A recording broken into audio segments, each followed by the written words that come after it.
for you? It is a big relief, indeed it is. Did you file all your tax returns? I did eventually. Did you save people thousands of pounds in tax? From my point of view, I did. Don't know about them. So you've done a good job.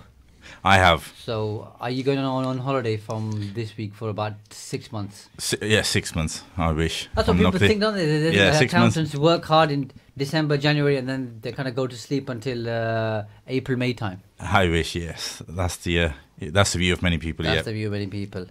You're listening to the Empower Hour show. The purpose of our show is to inspire, motivate, and empower you to do bigger and better things in your life and in your business. And we usually do that by inviting world-leading authorities who share their knowledge, experience, and their expertise. I'm delighted to have Ray McClellan in the studio today. He's a serial entrepreneur, professional speaker, qualified non-practicing solicitor. Good evening, Ray. Good evening, Shaz. Thank you very much for being here. How are you tonight? I'm very well, thank you. Thank you for inviting me. Thank you for being here. What's keeping you busy at the moment? Oh, lots of things. What's keeping me busy? I'm finding a lot of money for people who are doing property proposals. I'm doing a lot of talks around the country. I have my own business. We're building an apartment block of 30 serviced apartments, and we're also building some flats that we're going to use for respite care for people that are, I dare say, lots of people build flats to sell, lots of people build them to rent, but there's sort of areas of the market that are underserviced, and that's what we're looking to do. So, yeah, and it's all good, all busy. Keeping busy then. Oh, yeah. I always find that lots of people in the marketplace struggle to find money. So how do you help to do that? Okay, well, the first thing to realize is we live in a world of abundance. Abundance in everything, and money is no exception. And money tends to go where it is most appreciated. One of the things I would say in some of my talks is that a lot of people say, oh, but money goes to money and, where's my share? Well, if you took all the money in the world, brought it to my feet, and I equally distributed it amongst everybody in the world, and everybody got their share, which would work out to be about 2 or 3 million quid each, amongst every single person on the planet, the sad fact is that in a year or certainly in 18 months, it would all be back in the same pockets of people that had it before. So much as people don't like seeing, he's flavour of the month at the moment, Donald Trump, who seems to have a lot of money, or Richard Branson, or the same people are always wheeled out. A lot of people say that's not fair. But the reality is that money goes where it's most appreciated and to who will look after it the most. So for your finance to get better, for you to get better, for your life to get better, you actually need to get better. You need to understand what is required. And anyone can do it. It's not something you're born with. There's no special characteristics. You can go out and learn like anything else. And you find that the people who have taken the time to learn start to, surprise, surprise, accumulate more money. It's kind of almost like a magic formula. So, yeah, money's out there, but it's looking for someone who's going to look after it. I'm sure our listeners are very intrigued with that. And if you'd like to ask Ray a question, you can email the studio on studio@salamradio.co.uk. You can text and WhatsApp us on 077 45 278 978, or you can send us a message through Facebook. Talking about money, in your experience and expertise, Ray, what kind of things help an entrepreneur or a person attract money in their life? Ooh, it's interesting you used the word attract, because that's an underused word, but it bizarrely does get attracted to somebody who understands it.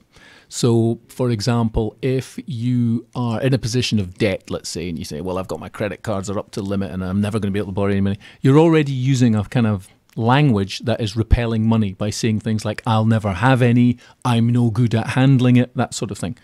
So if you change that language, and then if you start to, I suppose, how can I put it? If you go to the doctor for a health check, they'll take your blood pressure, they'll take everything, they'll get all your statistics, and then they'll say, okay, now we know where you are, now we can start to make you healthy. It's exactly the same with money. You need to keep score. So It doesn't matter what that score is. And for a lot of people, when I speak to them, they go, oh, I don't want to look. I don't want to look because it's going to be bad. Okay, but how bad? So let's take a look. It might be minus 10 grand, it might be minus 15, 20. I've seen people with minus 100,000. It doesn't matter. You just need to know where you are. And then once you've got that, there are some steps you can take to get yourself back on the road to recovery, get out of debt. And it's like everything else. It's a habit. So I get people saying to me they can't save, but then I'll sit down and say to them, well, you could save £1 a day. And then they'll be like, oh, but what difference is that going to make? It's not the pound, it's the habit of saving the pound. It makes the big difference. Yeah. So, and anyone can do that. And I've yet to meet anyone who's in such dire financial straits that they cannot start taking steps to get out of it.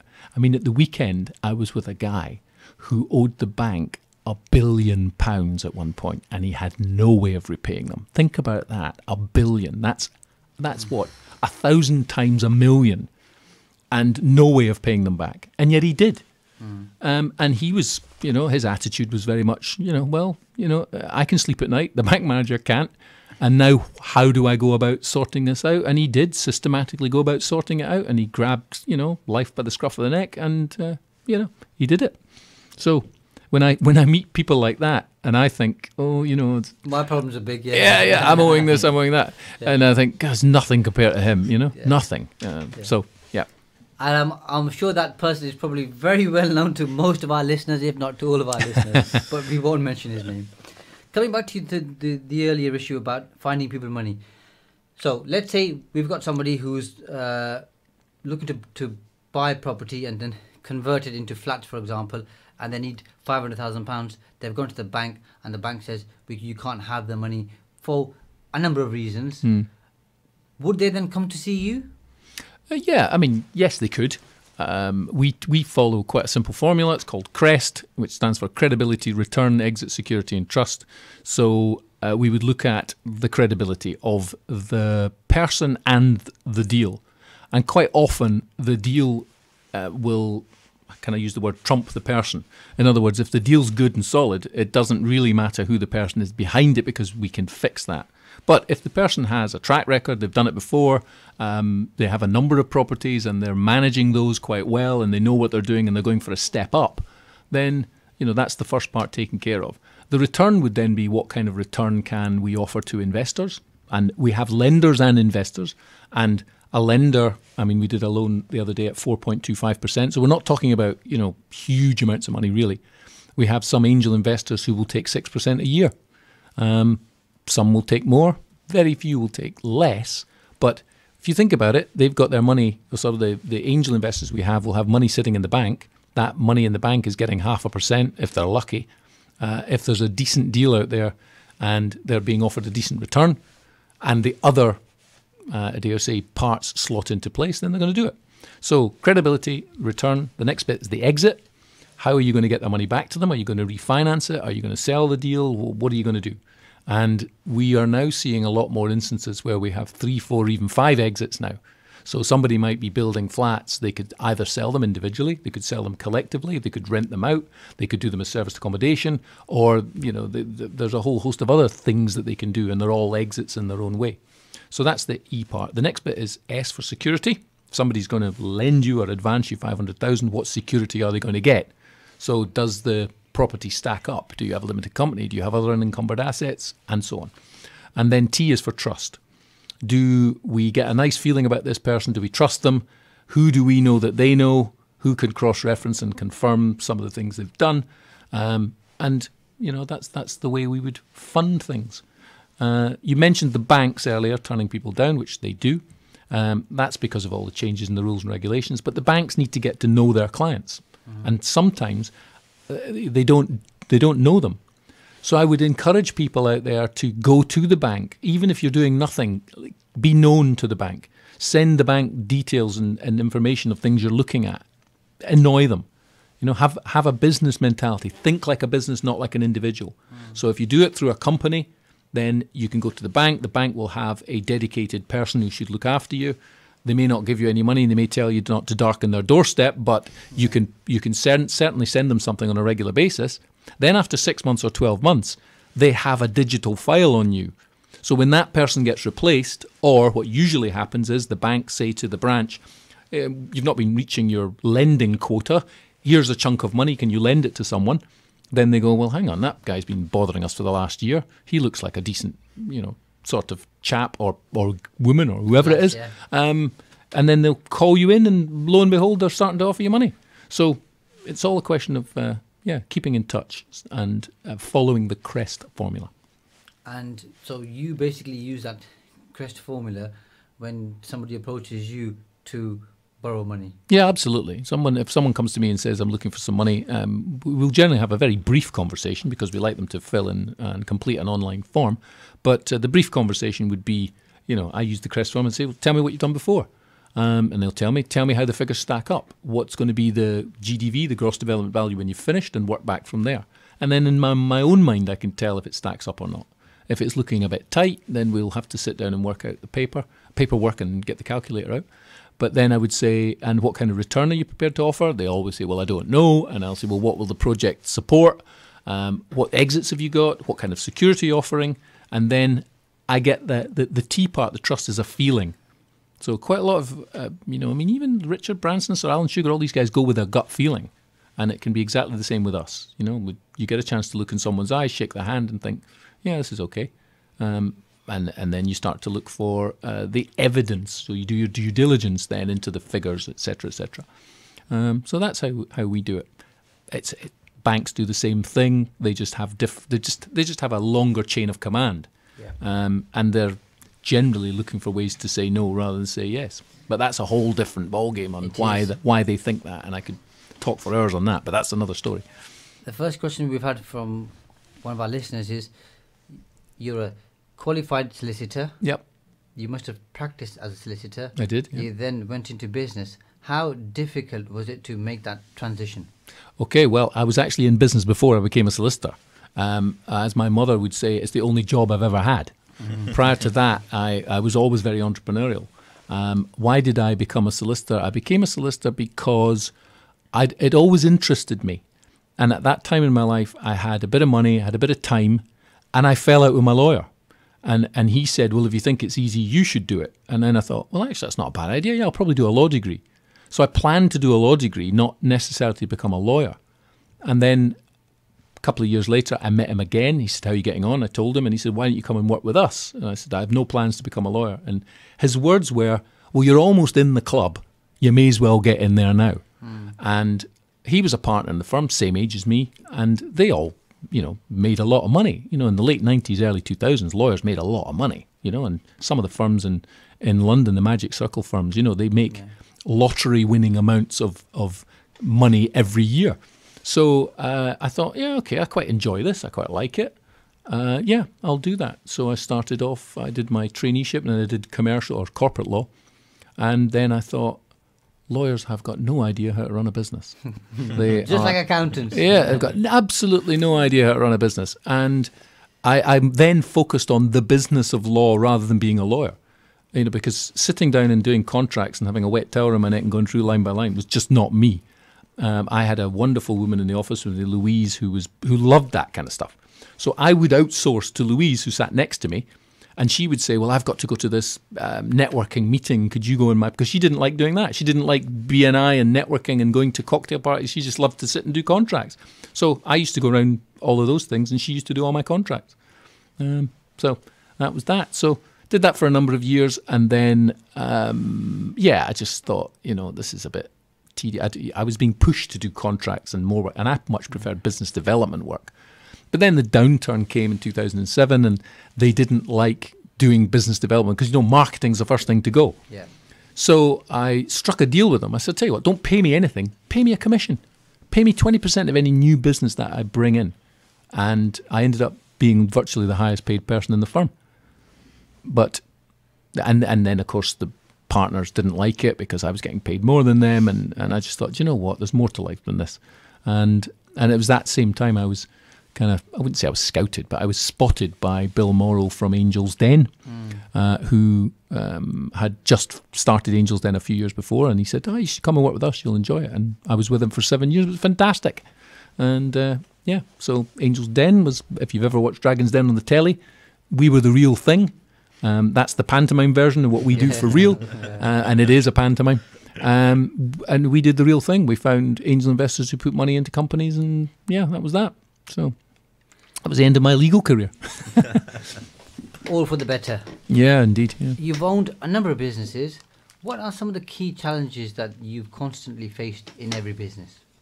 I think every person or every business person faces overwhelm. They get, there's too many hours in the day. They're trying to do everything. And I did resist that for a while because my father was very much, if you want a job done, you do it yourself, you can't trust the staff, that kind of thing. They'll always nick from you and all this sort of carry on. And I did carry a bit of that for a while. And then I started to, outsource. Actually, it was an accountant. It was an accountancy firm called Results Accountant Network that was the turning point. And that was started by, as you know, Paul Dunn and Rick Payne. And I literally was overwhelmed, and I picked up a Yellow Pages. Shows you how long ago it was. Yellow Pages, for those of you who are listening, Yellow Pages is great for reaching high on shelves. You can stand on it and reach high on shelves. I went to a results accountant, and he said, look, I'm not going to do your accounts. I'm going to not do your compliance work. I'm going to show you how to develop your business. And it was Michael Gerber, The 4 Ways to Grow Any Business, that they handed me. And that was the turning point. After that, I just suddenly saw the light, and I thought, I'm just going to outsource everything. And that's what I did. And you've never looked back. Never looked back. And, it says the 4 ways to grow any business, and they mean it. You can literally grow any business when you put this into practice. And I've done it across a number of them. So it's very, very good, and it works really well. And I just wish that, it should be required training in school, actually. That's how strongly I feel about that. It's very, very good. And along your journey, I'm sure you've had some challenges, stroke failures, stroke mistakes. Oh, yeah. What's the biggest mistake you think you've made? Or some of the biggest mistakes? I've got an accountant dealing with that right now, actually. Biggest mistake? We all make mistakes. I chose the wrong lawyer at one point. I've chosen the wrong location. All sorts of things. I got married to the wrong woman. Mistakes. There's so many of them. I don't know where to start. I'm suddenly thinking of them all here. We'll have a special show. All my mistakes. Everything's really good in hindsight. You can look back and go, well, that was a mistake. At the time, it didn't seem like a mistake, Putting all my money into Bitcoin on the 25th of December. I was just about to do that myself. I'm kidding. I didn't do that. I didn't do that. But everything at the time, it looks, when you look at a particular business or a location, you think to yourself, well, that'll be a great location, and you do everything. And then it's not until you're in and you're up and running and you suddenly think there's a mistake, And you learn, you're either earning or learning. So there you go. So yeah, lots of them. Ray, as you mentioned beforehand, if I'm looking to invest in a property or in a portfolio, what other factors should I look at? What advice would you give me? If you're looking to buy property, okay. Well, the advice I would give, I suppose, is what do you like? What do you enjoy? What do you enjoy doing? If you like owning commercial property as opposed to residential property, that it takes a lot less time. Residential property can be quite time consuming, and if you're dealing with lots of different tenants and tenant issues, you have to have a whole system behind that. So I always with anybody doing anything, I always go back to vision and values. I always go back to that and say, well, what is it that you want out of life? Why are you doing this? Why are you getting involved in property? Because it's like the Monty Python sketch, I never wanted to do this. I want to become a lumberjack, Once you actually question someone. So I've had people in property, they've owned multiple houses of multiple occupancy, and I've quizzed them, and they've suddenly had a dawning realization, I don't actually want to do this. I want to own something else, So I always go back to first principle. What is it you want? Why are you doing it? And then somebody says to me, well, I'm doing it for the money. Why? I always ask why. Why are you doing it for the money? What's the money going to buy you? And then you start to get to the core of what people are doing things for. So, yeah. Also, from money aside, how does a person know that you're successful? How does a person know they're successful themselves? Yep. Well, it's a different thing for everyone, isn't it? It's a feeling. I've met people who don't have a penny to rub together and feel very successful because they've got a fantastic partner, or or they're breeding dogs or chickens or something, and they feel successful.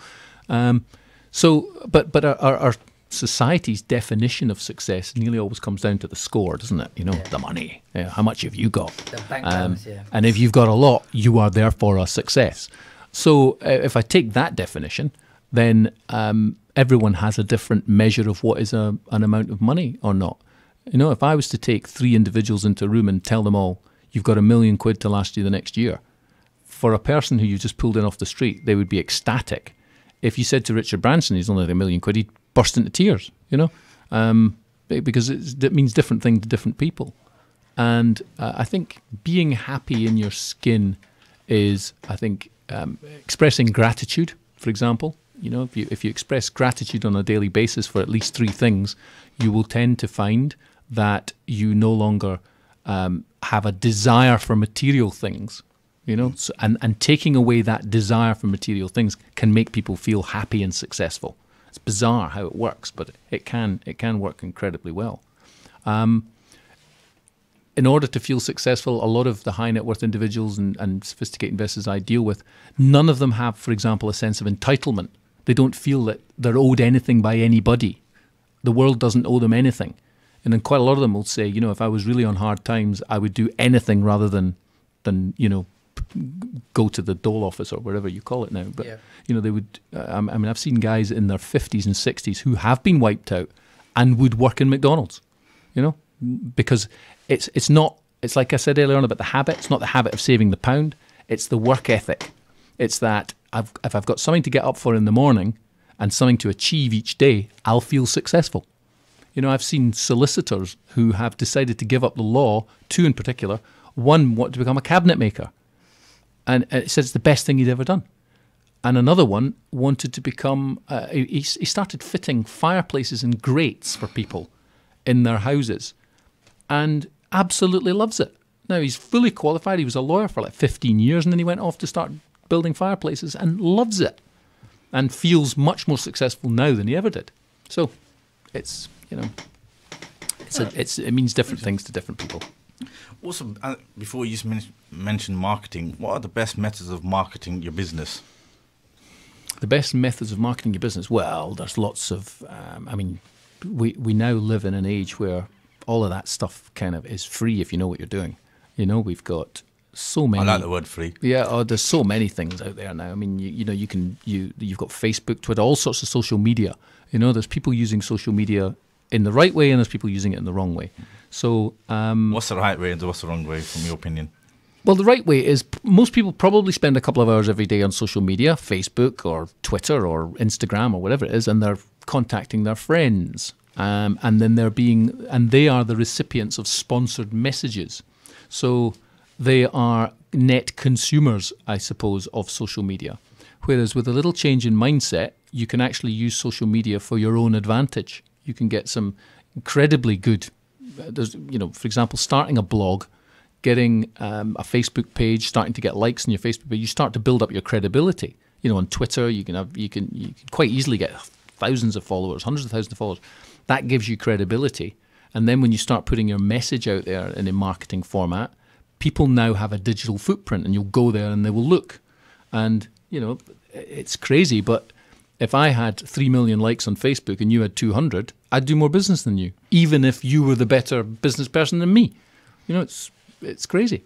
So there's lots of ways to do marketing, and it's a real art and a science, but it can be done. What are the common mistakes businesses make? Common mistakes businesses make? Not knowing who their customer is would be the first one. I see quite often. I was talking to a chiropractor. I was going to say a couple of weeks ago, but actually it was about September or October when I worked with him. And I said to him, okay, who's your ideal client? And he said to me the same thing that most business people say, same mistake. Anybody who's got the money to pay for my services. And I'm right, okay. So anybody, right. I said, so then I thought, I'm going to have to narrow this down for him. So I said, what about pregnant women? A chiropractor. No, I can't do pregnant women. Okay. What about children? I can't do children. What about elderly? I can't do elderly. So, we've now started to narrow down your marketplace. And it turned out that his ideal client was rugby playing men aged 18 to 45. Now, you might think, well, that's a bit strange. That's not much of a market. But actually, when you niche down into that market, your business goes up. Because when you put an advert or a marketing message out there that says, sore back, most people look at it and go, yeah, well, I have got a sore back. But if you say, rugby player, sore back, suddenly now a thing called Gestalt kicks in. And Gestalt is, if everyone's experienced this, you look at clouds, you see shapes. You get a new car, and suddenly you see that car everywhere. Somebody tells you about an opportunity, suddenly you see it everywhere. That's Gestalt in action. Stay tuned to Salaam Radio after this short ad break. Sadly, millions of orphans living in the poorest countries lack the necessary support for a healthy childhood. These children have to endure lives of hardship without the basic necessities that would help them to grow, to learn, to live. Let's show them that we do care. Let's brighten up their future. Call 0161 225 0225 or visit humanappeal.org.uk. Are you looking for a fun-loving and professional nursery? Then call Bright Bambini Montessori on Peterborough 306565. Teaching EYFS curriculum and Ofsted approved. We also offer Forest School and Arabic. Limited free funded places available. Call 01733 306565 or email info@bbmc.uk. Bright Bambini Montessori.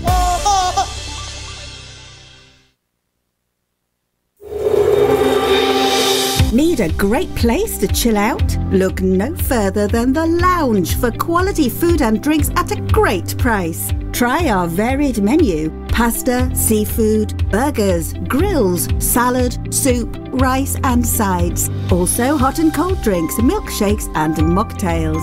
Leave room for our exquisite desserts. The Lounge, 417 Lincoln Road, Peterborough. Call 01733 709 306 to order for delivery. The Lounge, friendly service with a great atmosphere. Need car parts quickly and at a great price? City Auto Parts offer competitive prices, trade accounts and a delivery service in and around Peterborough. For all your parts and accessories requirements, visit City Auto Parts, 30 Fitzwilliam Street, Peterborough, PE1 2RX. Call us on 01733 347711 or visit www.cityautoparts.co.uk. Do you have lots of clutter at home or in the office that needs to be kept but nowhere to keep it? Ivet Self-Storage offers a secure, affordable, clean and dry home for your belongings. We have security systems in place which are monitored 24 hours a day, ensuring that your items are safe. With a simple monthly payment, Ivet Self-Storage provides secure and tailored facilities to meet your specific requirements, whether short or long term. We offer the best prices and longest opening hours in Peterborough. For more information, please call on 01733 306 456 or visit us at Ivet Way, Westwood.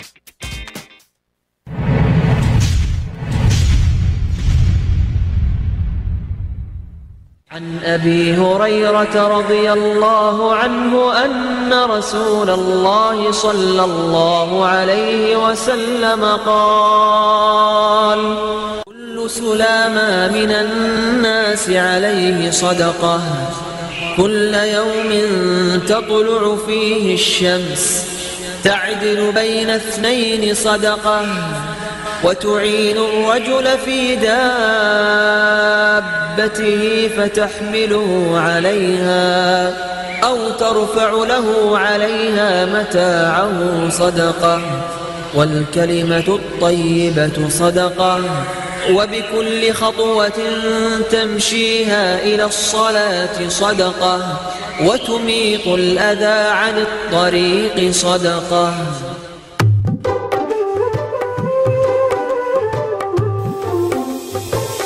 This is Salaam Radio, Peterborough's Muslim community radio, broadcasting on 106.2 FM and online. So I was talking about Gestalt there, And you were. Yeah, and the biggest mistake that businesses make is not identifying their customer, ideally. And I gave the example of the chiropractor, who we narrowed it down. And most businesses should have that. You should actually have, in front of your computer, you should have what's called an avatar. And that's a picture of your ideal client, what age they are, where they live, what they look like, right down to, where they would hang out, etc. If you have all of that, then all your marketing messages should be directed at that imaginary person. And that way, Gestalt kicks in, because if, in the chiropractor example, if you're a rugby player, you'll see the adverts and you'll take note and you'll take action, which is putting the number in your phone or taking a picture of the advert. Whereas if it's just back pain and it doesn't appeal, you might go, well, I do have back pain, but you're not motivated to take that next step.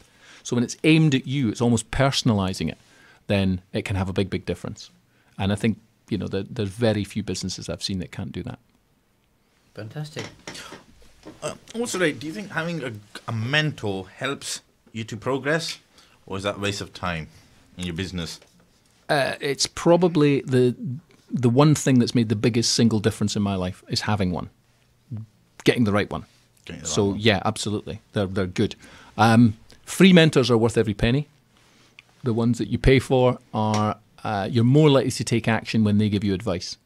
But if you have a mentor, I've had free and I've had paid mentors, and I've been a mentor to people, and I've had people pay me. So I've been on both sides of the fence. So if I'm looking for a mentor, what should I look at? Because as I said, there's many in different sectors of the business. Yeah, there's a lot of.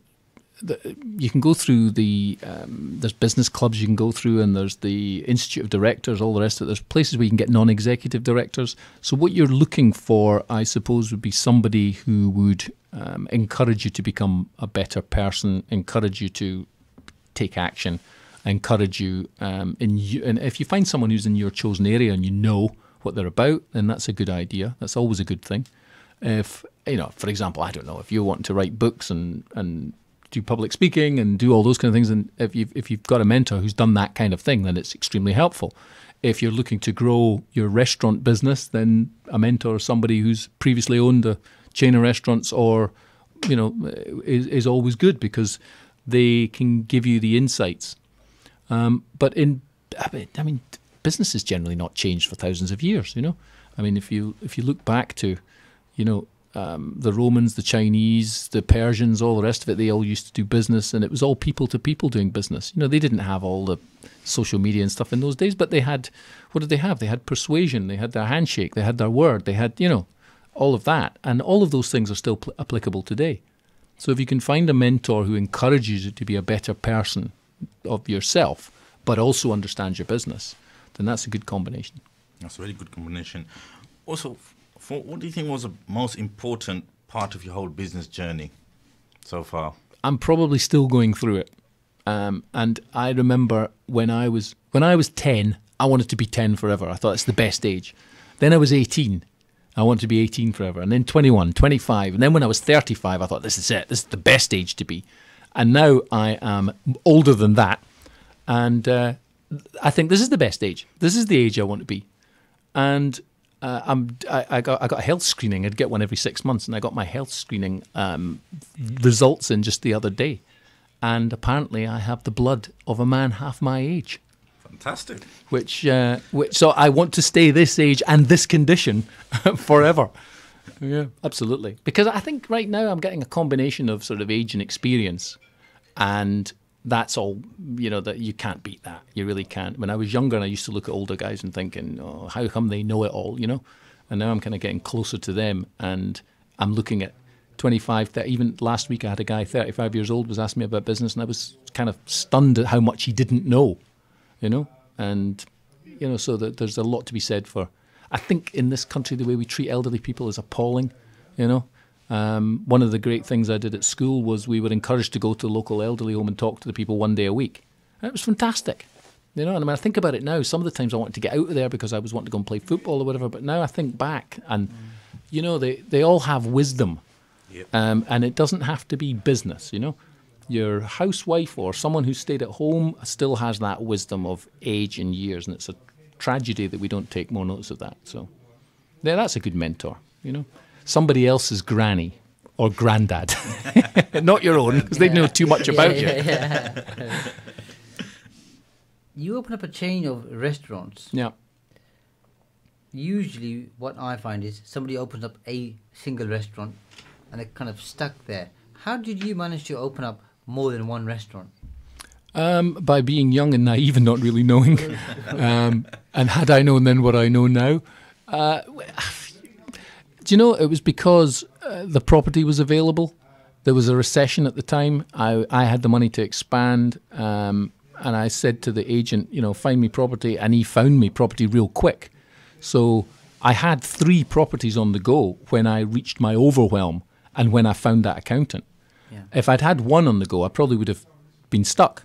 But the fact that I had 3 and I was losing control and I decided to do something about it and meet a results accountant network member, that made the big difference. And then he encouraged me to grow. You know, he said, look, you can, you know, once you get the systems in place, it doesn't matter how many you've got because it's almost cookie cutter, you know. And he's right. So how many restaurants did you have in your chain? 12. And how did you manage them all? Because that's a common delegation, just delegation. It's like, you know, in the army, how does a general control an army of thousands of people? Well, because he delegates to a brigadier, and the brigadier's in a brigade, and the brigade has, you know, majors who look after companies, and the company commander is a major, and then he has troop commanders that are lieutenants, and then they have a sergeant, and then the section has a corporal. You know, it filters all the way down. Same kind of idea. You know, a lot of the best organizations, whether it's religion or whether it's government, all work in that principle. You know, you cannot do everything yourself. You have to delegate. If you're growing a business, it helps to have, I suppose, start off with an organizational chart. Your name might be in every single box, and then start filling the box with other people, fill in job descriptions, and then eventually you'll end up with a manual that says this is how the business works. You can then step back from it.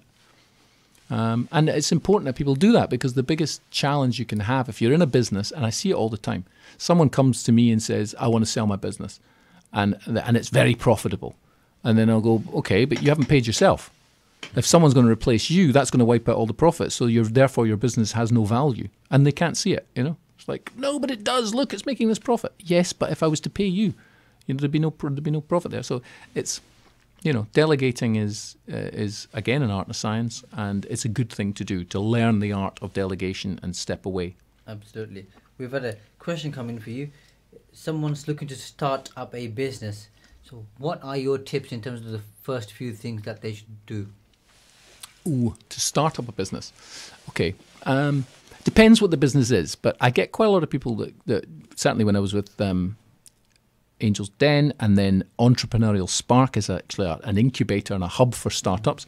So a good thing to do is to join an incubator or a startup club, because they will take you through all the steps, because there's 12 steps, 12 core competencies to getting a business right. And they're very good at providing you with the discipline to go through those things. But I get people come to me and say, I've got an idea for an app, or I've invented something. And then they want to go charging off and making the thing. And I always, in that case, say, have you done a prior art search? Have you checked who else has done this? And then you get 2 things. Either nobody's done it, in which case it's the best thing, or everyone's doing it, in which case everyone gets depressed. But there are thousands of plumbers around, but there's still plumbing businesses opening. There are thousands of electricians around, but there's still, there's lots of accountants and lawyers, but there's still people starting up those businesses because they're needed. And then what you can do when you grow a business properly is to start to differentiate yourself from the others. That's what it's all about. But for startups, I would say a startup does, and again, people come to me and saying, I need 100 grand to start my business.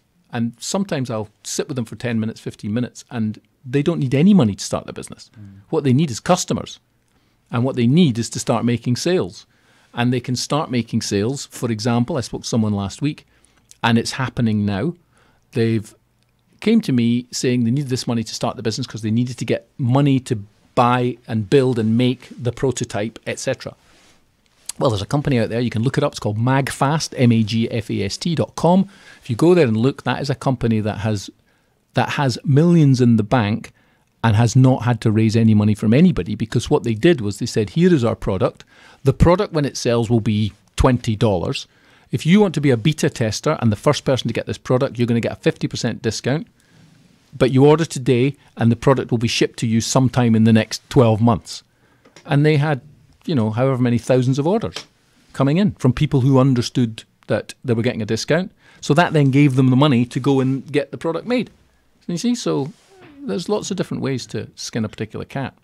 And then there'll be somebody who will say, oh, you can't do that, that's illegal. Well, it's not.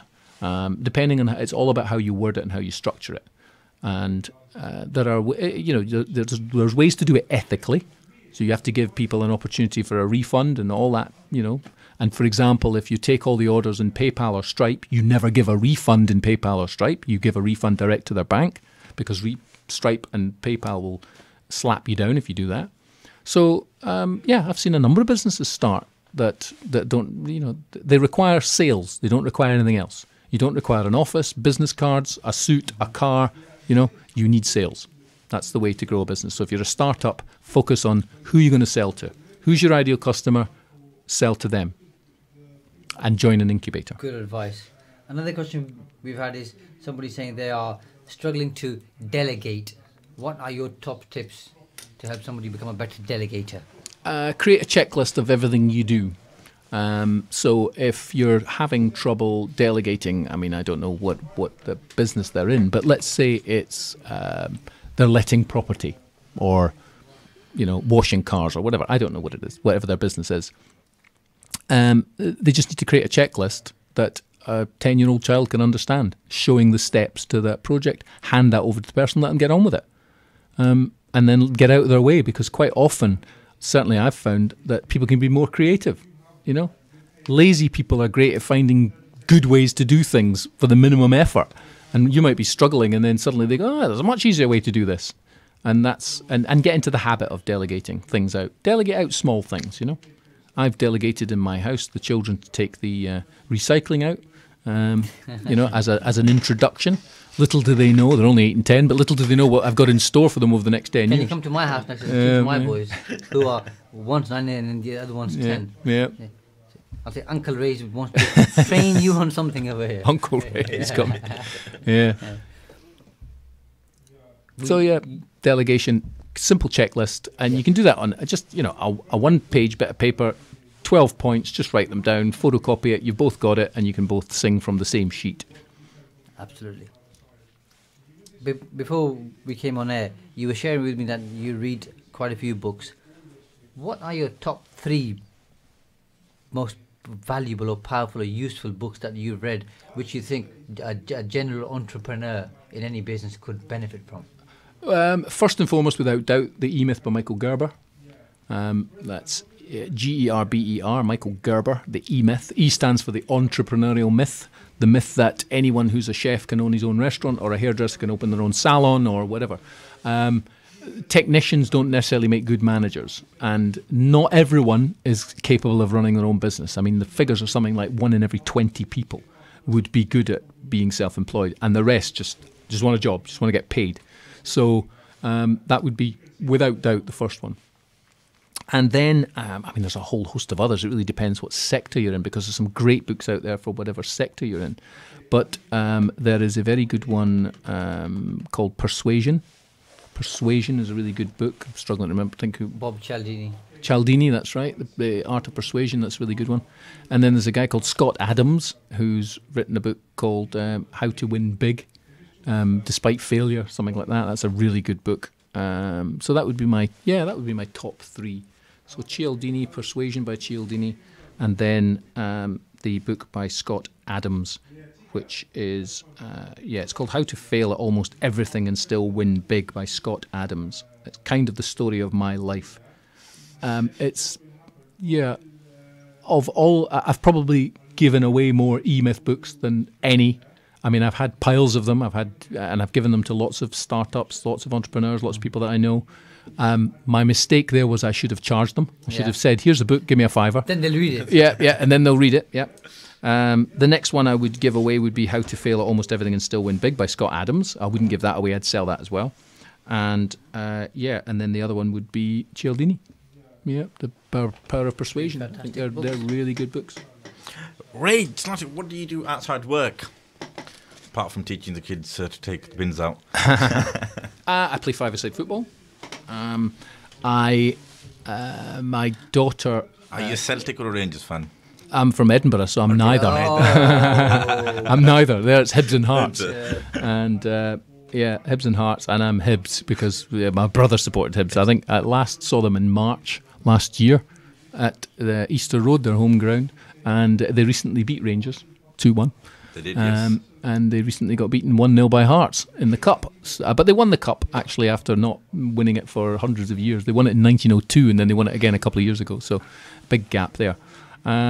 So I don't go to football matches, but my daughter is into horse riding, and she goes and takes lessons and does all that. And then my son, he's only 8, he's been picked up by a couple of clubs and is doing rather well. He's I think we've got a contract on our desk from Leicester, which we're kind of mulling over. We haven't made a decision yet, but we're mulling over it. But he's only 8, and I'm not particularly wanting to get all excited about it. I just want him to have fun. And I think he might have more fun with his local team rather than going to Leicester. But we'll see. So that takes up a lot of time. And then there's the other aspect of, I like what I do. And you've probably heard of the expression workaholic. There's no such thing as a workaholic. There's people that really, really love what they're doing. And other people look at it and think he's a workaholic, but they're doing what they love. And I wouldn't say I'm a workaholic by any stretch of the imagination. I do what I enjoy, and I do it at all times. And it annoys the hell out of my wife because she tells me to put my phone away and stop doing things, but then she likes the rewards at the end of it. So I say she can't have it both ways. You know? The Gucci handbag, you mean? Yeah, well, no, she's good at that, yeah. Also, as you mentioned, you're a keynote speaker. There are, many motivation speakers out there. Who do you rate as a motivation speaker? Okay. Well, I'm a keynote speaker in property and raising finance. And I don't do the motivation bit. I mean, some people are motivated by what I say, but I'm not the, give me a high five, say yeah, turn to the person next to you and slap them on the back and all that. Which is great for Americans. Doesn't tend to work really well over here. Good motivational speakers, I have to say, I really liked, he's dead now, but when he was alive, Zig Ziglar. He's fantastic, and his voice is very, southern drawl, and here I am. I was born in Yazoo City and down in the deep south, and I love his voice. And he comes out with some absolute nuggets. He's really, really good. There's a Scottish guy called Jack Black, Mind Store. Not to be confused with Jack Black, the actor, who was in School of Rock. I'm holding up my fingers in the devil form here. But Jack Black, mindstore.com, he's really good. He's got a really, lilting Scottish accent, which is very popular. And he's very good. I quite like him. I know you're maybe leaning, or somebody's wanting me to say Tony Robbins, but he wouldn't be my number one pin-up boy, shall we say. I find him a bit too over the top. Like I say, appeals to Americans, and it's great. I like what he has to say, but just the way he said it is a little bit irritating. But Zig Ziglar, and then there was another guy, and I don't know if he's still, I don't think he is. He's probably retired now, or it'll be one of these guys that I Google who's probably been dead for 10 years. I don't know. His name's George Zalucki. Zalucki, George Zalucki. He's a really good speaker as well. He deals with emotions and the emotions of business, and it's a great subject. I think he's called Mind and Emotions, but it's really, really good. George Zalucki. What makes a good speaker, from your point of view? How they engage with the audience, or the message that you come across? I think energy. Having energy, knowing what they're going to say. I think when you get up onto that stage or in front of that group of people who haven't seen you for the first time, you've really got to kind of grab them in the first few minutes, and words are very powerful. Scott Adams in that book says that we're all moist robots. We can be programmed, and the programming language of the human brain is words. And you can have people that, they know the correct order and sequence and words to use to program our brains to do things. And that's what motivational speakers do. They never, for example, when I came in here and you said, hi, how are you doing? And I said, I'm fantastic. And I never ever say not bad, for example, because you hear the word not bad. And just silly wee things like one of the things I talk about on the stage is I say, ladies, show me a hand if you in the audience, if you want to get your husband to respond more to the requests you make, and all the hands go up, you see. And then I use the example of taking the recycling or the bins out. And I'll say, and there's usually a husband and wife there, and I'll say, turn to your husband and ask how you would put the bins out. And there's always a bit of a joke because they'll say, darling, would you take the bins out? And then he goes, she never talks to me like that at all. And then she'll say, and the word I'm looking for is, can you? Can you take the bins out? And he'll say, yes, of course I can. Now, the word can you to a man, at a nanosecond, his brain says, well, of course I can. Do you think I'm an idiot? And that nanosecond, he's got a resistance to the word can you. So in order to make a man do something, you just say, could you or would you? Would you take the bins out, please? Or could you take the bins out, please? Would is better than could. Would you take the bins out, please? And he's more likely to go yes, because in his reptile brain, there is no resistance. It just complies. And that's a silly example, but there are thousands of them. The book Cialdini's very good for that. He can show you about the power of persuasion and the words you use. If you look at adverts and the way adverts are done, they're, good copywriters are worth every penny, because I've seen some adverts on the television or in writing that have virtually no response. Then they can bring in a copywriter who knows what he's doing, and it just goes ballistic. It can be exponential. Same product, but just delivered in a different way.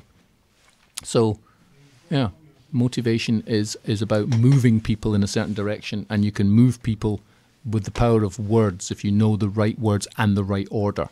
And that is a real skill and a real science. And I think Zig Ziglar had it. George Zalicki had it, or still has it. Jack Black from Mindstore has it. And Tony Robbins definitely has it. There's no denying that. He's just very American and over the top. And it's like Marmite. He's like him. Yeah. I think he is. Also, I'm sure this question has been asked from you before.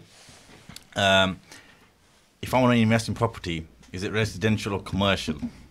If you want to invest in property, is it residential or commercial? Ooh, good one.